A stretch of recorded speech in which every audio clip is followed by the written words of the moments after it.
10th class. पिछले video में आपने सूरदास का पहला पद पढ़ा था कि ऊधव तुम्हु अति बड़भागी। तो यहाँ पर ये ऊधव प्रसंग चल रहा है। इसी पाठ के अंतर्गत आपका दूसरा पद है कि मन की मन ही मांझ रही। इस पद पर हम लोग ध्यान देंगे।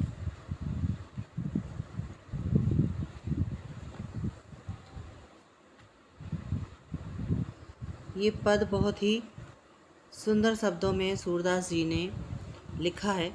सूरदास जी के बारे में तो आपको पता ही है कि वो जन्मांध थे, यानी कि जन्म से अंधे थे। फिर भी उन्होंने ईश्वर को इतनी गहराई से समझा और उनके बारे में इतनी सुंदर रचना की है। और इस पद के अंतर्गत हम इसके भाव समझते हैं कि मन की मन ही मांझ रही, कहिए जाए कौन पे उधो, नाही परत कही, अवधि आधार आस आवन की, तन मन व्यथा सही, अब इन जोग संदेशन सुन सुन, बिरहिनी बिरह दही, चाहत हुती गुहार जतनते, उतते दार वही, सूरदास अब धीर धरे क्यों, मर जादा न लहे।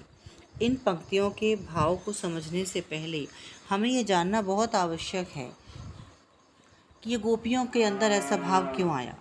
यहाँ पर गोपियाँ कहती हैं कि मन की मन में ही रह गई है, मांझ रह गई है। मतलब उनके अंदर की जो भावनाएं थीं, जो उनकी स्वीकृति थी कि ईश्वर हमारे परमात्मा, हमारे कृष्ण भगवान आएंगे, ऐसी उम्मीद उनको थी।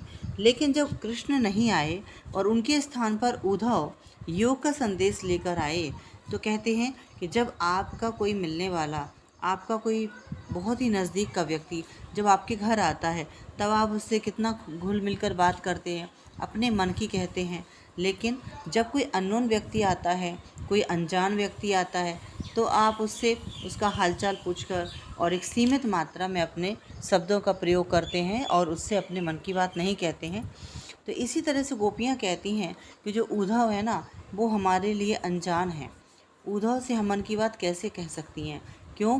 क्योंकि वो तो कृष्ण से ही अपने मन की बात कहती हैं। तो वो कहती है कि जो मन था ना, जिसके मन के अंदर जो मन की भावनाएं थी, अब तो वो कह रही हैं कि मन की मन ही मांझ रही। अब तो वो जो मन की पीड़ा थी, मन की जो भावना थी, वो उद्धव से नहीं कह सकती। वो कह रही हैं अब तो मन में ही रह गई है।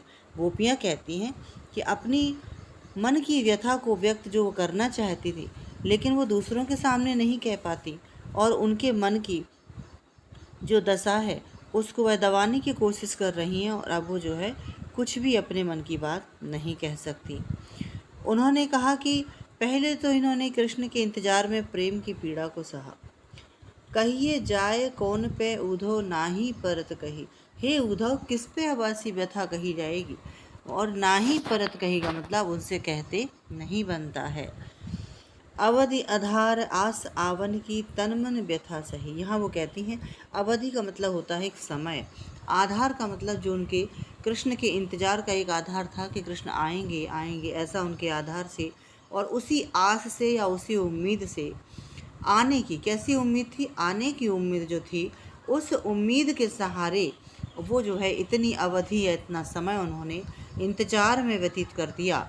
और वह जो है कैसा कैसा समय व्यतीत कर दिया कि तन मन व्यथा सही। तन मतलब शरीर ने भी बहुत सारी पीड़ाएं सही, और मन बहुत व्यथित रहा कि कृष्ण कब आएंगे। इन सारी व्यथाओं को सहने के बाद भी जब कृष्ण नहीं आए, तो वो कहती है कि मन की तो मन में ही रह गई है। वो कहती है कि अब इन जोग संदेशन सुन सुन। गोपियाँ यहाँ उद्धव से कहती हैं कि तुम्हारा जो योग संदेश है ना, अब इसको ये सुनकर बिरहिनी बिरह दही। यहाँ वो कहते हैं कि जो कृष्ण के ना आने पर तुम जो योग का संदेश लाए हो, जिस तरह से आग में घी डालते हैं तो वह अग्नि और तेज हो जाती है, इसी प्रकार से जब किसी गृहिणी से, गृहिणी का मतलब होता है जिसे किसी का इंतजार हो, यानी कि जो किसी के विरह में या उसके वियोग में जल रही हो, दहक रही हो, और वह दुख सहन कर रही हो, उसके इंतजार कर रही हो, ऐसी गृहिणी को और ज़्यादा जो है तड़पाना और ज़्यादा उसको दुख देना। तो यहाँ पर वो कहते हैं कि बिरहिनी बिरह दई, बिरह की आग में तो वो पैसे वैसे भी जल रही थी, और अब योग का संदेश ऐसा लग रहा है कि इसमें जो है आग में घी का काम कर रहे। चाहत होती गुहार जितन ते उतते धार बही।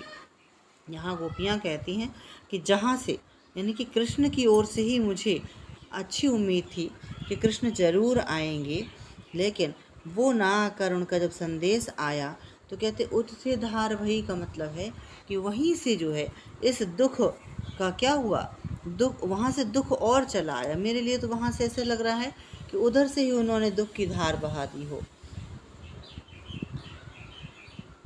कृष्ण के वियोग में उनकी आंखों से प्रबल आंसू बह रहे हैं और अब वह धैर्य क्यों धारण करें।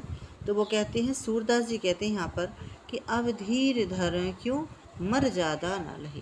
सूरदास जी कहते हैं कि अब धैर्य धारण का गोपियों को कोई भी फायदा नहीं, क्योंकि जब कृष्ण ने ही प्रेम की मर्यादा का पालन नहीं किया तो अब वो अपनी मर्यादा का पालन क्यों करें। इस तरह से इन पंक्तियों में सूरदास जी गोपियों के मन की विरह भावना को व्यक्त करते हैं।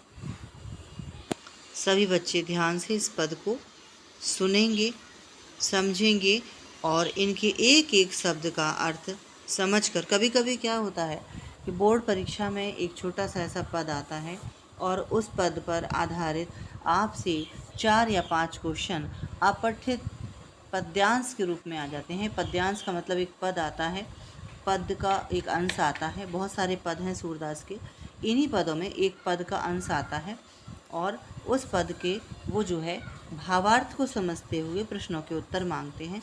तो एग्ज़ाम के समय आप ध्यान रखें, इन शब्दों की आपको अर्थ आना चाहिए।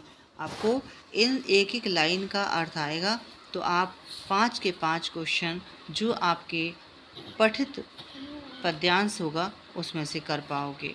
तो ऐसे ही एक अपठित पद्यांश भी आता है जो किसी अन्य कविता का आता है और उससे भाव पूछा जाता है, लेकिन जब आपके पढ़े हुए पाठों से कोई पद आता है, काव्य आता है, कोई कविता आती है तो वो आपका पठित पद्यांश कहलाता है।